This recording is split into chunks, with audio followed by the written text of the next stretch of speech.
Okay. Okay, so we're comparing three kinds of functions: linear, quadratic, and exponential. Linear is the first function that we learned this year. Its equation is often in slope-intercept form, y equals mx plus b, where m is our slope, b is our y-intercept. An example of a linear function might be y equals negative 2x plus 5. And we know that we can look at that equation and we can put it on a graph. Hopefully we can look at this equation and automatically know that it's a line because I have just x. There's no exponent. X isn't in the denominator of a fraction. There's no radicals. It's just x. To graph this, we start with our y-intercept, positive 5. So I'm going to go up 5 on my y-axis. And then from our starting point, we follow our slope. My slope is negative 2. This means I'm going to go up 2, backwards 1, up 2, backwards 1 to graph my line. I could also go down 2, forwards 1, down 2, forwards 1, so that I can get a lot of points on my graph here. And when I graph a line, all my points are going to line up perfectly. Okay, so we've got an equation with just x that's linear. It graphs a straight line. If we talk about domain and range for this, remember domain is what x values can I use? Or how far left and right does my graph go? Well, in a linear function, I could pick a positive number, I could pick a negative number, I could pick fractions and decimals. Anything I put in there is going to give me an answer. And I can see from my arrows here that my graph goes left and right forever. So we call that all real numbers. Okay, thinking of my range. My range is my highs and my lows, or what y values might I get for an answer?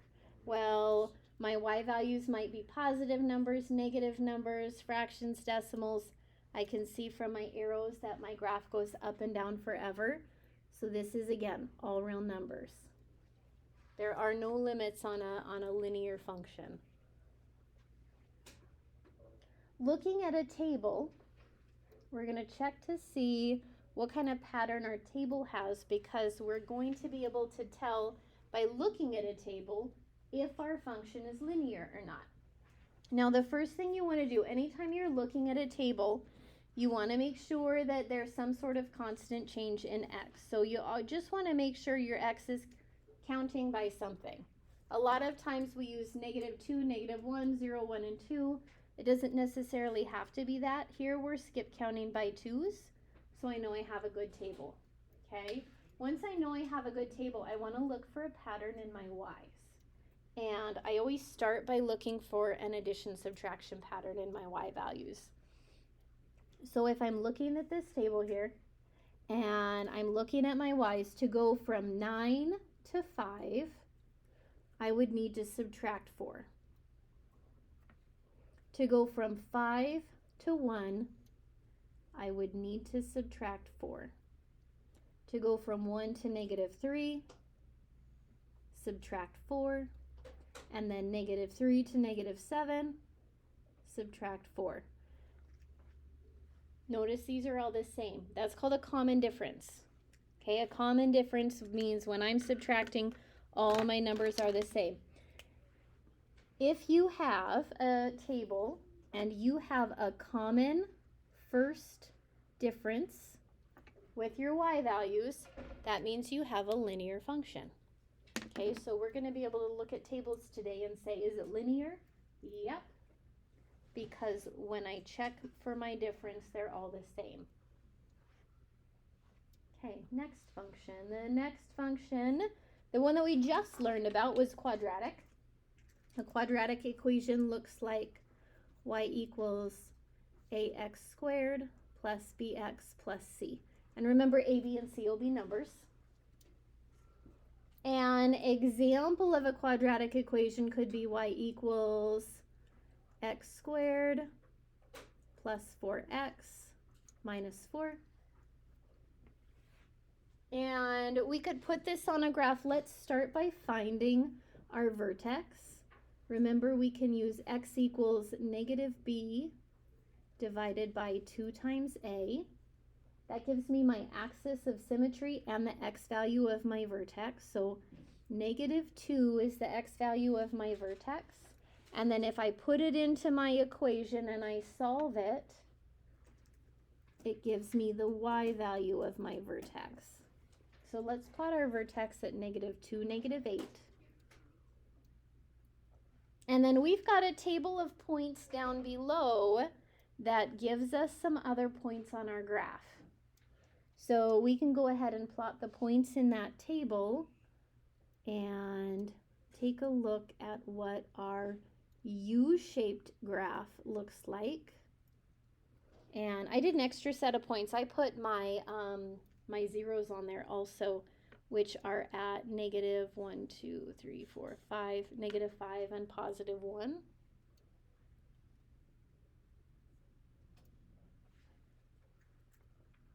And connect to make a U shape.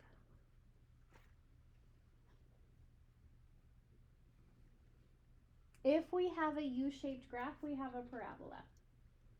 We have a quadratic equation. A U-shaped graph is a quadratic equation. If we have x squared in our equation, we have a quadratic equation. Domain and range. Remember, domain is what x values could I use? I could use any x values. So this is going to be all real numbers. But our range on a quadratic is limited. Notice that both ends of our graph are going up. Notice that none of my graph goes under the vertex. The vertex is the lowest point on the whole graph.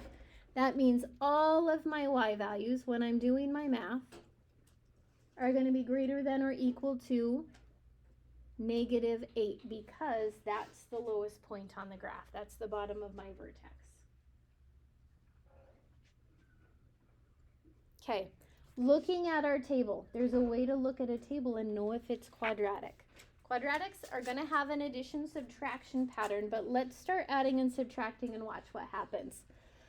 First, I'm going to make sure I have a pattern in my x's. Negative 2, negative 1, 0, 1, 2. I like using those numbers, so we're good. When I'm looking at my y values, from negative 8 to negative 7, I would add 1. From negative 7 to negative 4, ooh, that's plus 3. So right now I know this is not a linear pattern because I don't have the same thing right now. From negative 4 to 1, that's plus 5. And then from 1 to 8, that's plus 7. Okay, so I know it's not linear, but I kind of notice like there's still kind of a pattern happening here. What we're going to do is we're going to check our second difference. That means we're going to take our numbers that we added, we're going to check them for what we add again. So from 1 to 3, I'm adding 2. From 3 to 5, I'm adding 2. And from 5 to 7, I'm adding 2. Notice those are all the same. So I can say my second difference, I have a common second difference. That is proof that it's a quadratic function. Okay, if I have a common first difference, it's linear. Common second difference, it's quadratic. All right, the third function that we learned about this year was an exponential function. Exponential functions look like y equals a times b to the power of x. If x is in your exponent, it's an exponential function. And we're going to look at the example y equals 2 to the x. And remember, so we made a table of points for these before where we picked numbers to be our exponent and then we counted. And so also this is like a doubles function, right? It doubles each time. So I know I can plot 1, 2, and after that it's going to double each time. So for 2 it would be 4, and if I go one more cycle to 3, it's going to go up to 8. So an exponential function has one end that goes up to this guy. And we can put our y-intercept on here. It's at 0, 1. The other side of our exponential function, remember, when we put a negative number in our exponent, it makes a fraction. So when we start graphing some points to the left, we have a half, a fourth, an eighth, a smaller and a smaller and a smaller fraction, but it never goes into the negative numbers, and that's what's special about an exponential function. It never goes into those negative numbers. So we have one side that flattens out. We call that an asymptote. And then we have one side that shoots up to the sky. That's how we know it's an exponential function, just by looking at the graph. From looking at the equation, if x is in the exponent, it's exponential. Okay? Our domain on exponential functions is all real numbers. I could have positive x's, I could have negative x's, anything in between. This graph will go left and right forever. But my y values are limited. My range, I have one end that goes up and I have one end that goes flat, and I'll never have an answer that's a negative number. So I say my range, my y values will always be above 0. All right, moving down to the table. When I'm looking at a table for an exponential function, let me check to make sure my x's have a good pattern. 0, 1, 2, 3, 4. That's a good pattern. I need to look to figure out what my y values are doing. And if I start thinking about addition, here's what I notice. Like I've got 1 and then 2, but then my number is 16. It got really big really fast. I don't think an addition pattern is going to work for me. I'm going to check for a multiplication pattern. If I think of 1 times what makes 2, 1 times 2. 2 times what makes 4, 2 times 2. 4 times 2 is 8. 8 times 2 is 16. I have a multiplication pattern instead. We call that a common ratio. A multiplication pattern is called a common ratio. It could be a division pattern also. That tells us it's an exponential function. Okay, so now we know how to tell just by looking at the equation what kind of function it is, just by looking at the graph what kind of function it is, or just by looking at the table what kind of function it is. Let's turn the page.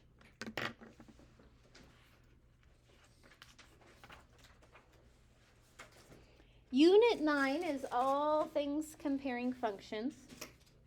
So we're going to practice today remembering what makes our functions work and determining what type of function we are looking at. Okay, so linear functions, remember linear functions look like y equals mx plus b. And one of the things we learned about in our linear function unit and our quadratic unit and our exponential unit is that sometimes we can tell really important things about our graph by looking at our leading coefficient. So I'm thinking about m right now. M is my slope. And when we did our line unit, we determined that if, so this says when m is greater than 0, if m is a positive number, if I have a positive slope, my graph is going to graph uphill. And if m is less than 0, if m is a negative number, if my slope is negative, then my graph is going to graph downhill. And then depending on how big m is, it'll change the slantiness of our graph, but positive versus negative, we can always tell by looking at x's coefficient. And then we learned in our quadratics unit that actually quadratics work kind of the same. If I have a quadratic equation, y equals ax squared plus bx plus c, and I look at my leading coefficient, so a, whatever number's in front of x squared. If a is greater than 0, so if a is a positive number, I know that my parabola opens up. If a is less than 0, if a is a negative number, I know my parabola opens down. And that's true for all parabolas. Okay, and you'll find the more you learn about functions, the way that your ends go always is dependent on if you have a positive or a leading, positive or negative leading coefficient. Now with our exponential growth function, we're actually looking at our b value here.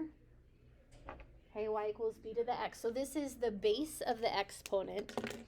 And the base of the exponent tells us if it's a growth function or a decay function. So it tells us if it starts flat and grows up, or if it starts big and comes down and flattens out. If b is greater than 1, okay, think of numbers greater than 1, 1.5, 2, 3, 4, 5, 10, 100, then it's a growth function.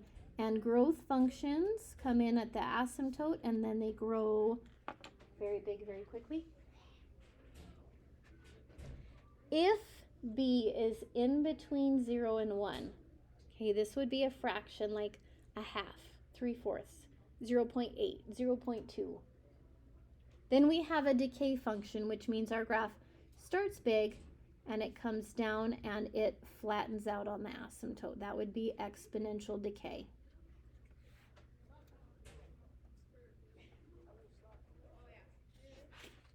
Okay, so I want to put together like how do we know which function we're looking at, because our job by the end of today is to be able to look at an equation or a graph or a table and say that is a linear function or that is a quadratic function. So starting with equations, remember that if we have just x in our equation, it's going to be linear. If we have x squared in our equation, it's going to be quadratic. And if x is the exponent, it's going to be exponential. Now on exponential, we're going to take it one step further. We're going to say it's exponential growth or it's exponential decay. So we're also going to be looking at our base number. On some of the equations, we might have to think about doing a little bit of math to be able to really see if we're going to have x squared or not. So let's take a look at example number 1. I have y equals 4x minus 7. I have an equation that has just an x in it, no exponent, no radical, no denominator. This is a linear function.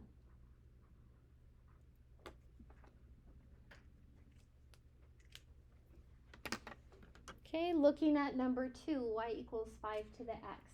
I see that x is the exponent, so I know it's exponential. But I have to answer the question, is it growth or decay? What do you think? Growth. It's growth because 5 is big. If this was a fraction, it would be decay. This is big, this is exponential growth. Looking at number 3, y equals 2x squared plus 9x minus 1. If I have x squared, remember quad means square, this is a quadratic function.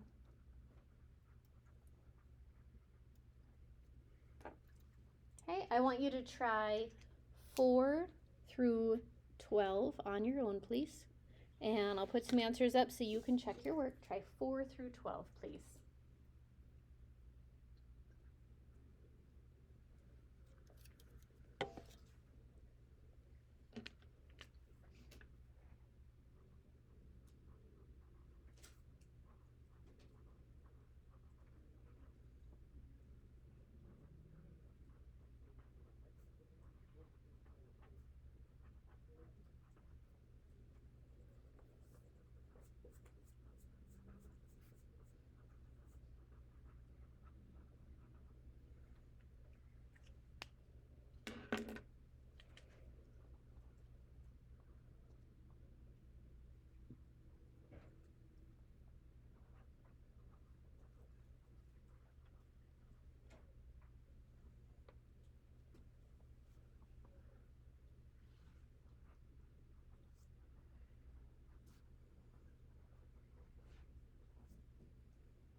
And as you finish those up, check your answers with mine.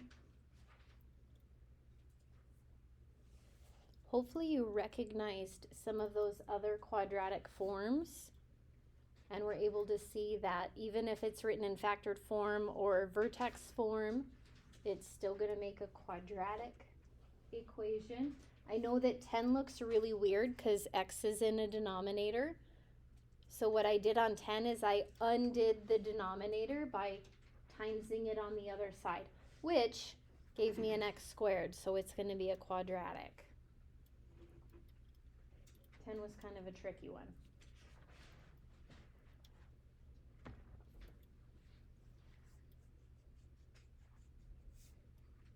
Okay, so job number 2, I can look at a graph and tell if it's linear, quadratic, or exponential growth or decay. Looking at number 13, I see that I have an asymptote, and then I have a graph that grows up to this guy. That's going to be exponential growth.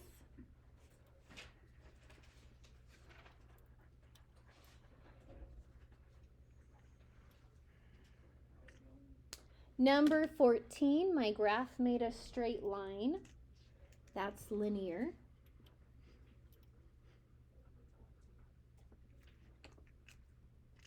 Number 15, I have a U-shaped graph. That's quadratic.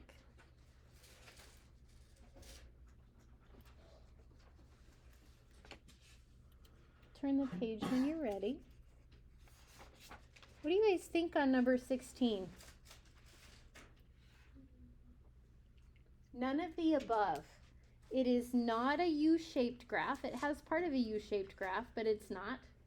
It has part of the graph like kind of lines up, but not really. And it doesn't have an asymptote, so it can't be exponential. So just remember, there are dozens of types of functions out there that we don't know yet. This is one of them. So we're just going to say this isn't one that I know right now. It's none of the above. Try those last two on your own, please.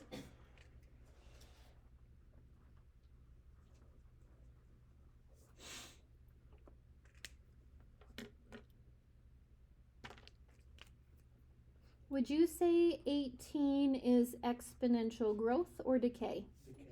Decay, because it starts big and it gets smaller. Okay, identifying from a table. Now, it only works if your x values are counting by a pattern. So it's always good to do a quick check. Here I'm skip counting by threes.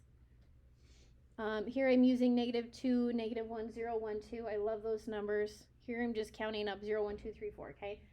We can only check the y values in our table if our x's have a pattern. We don't care what the pattern is, it just has to be there. So now, if it's linear, you're going to have a common first difference.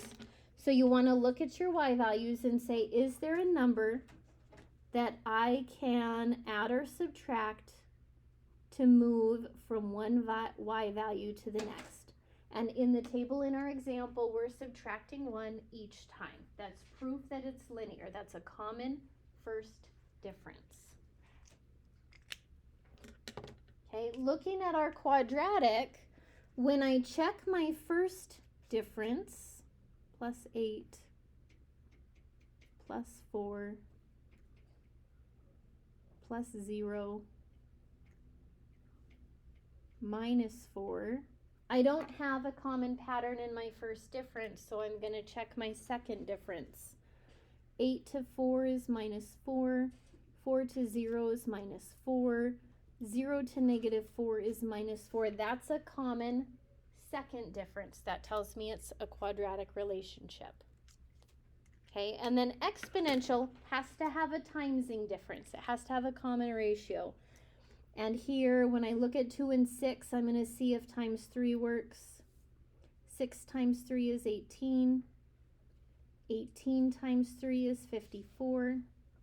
And 54 times 3 is 162.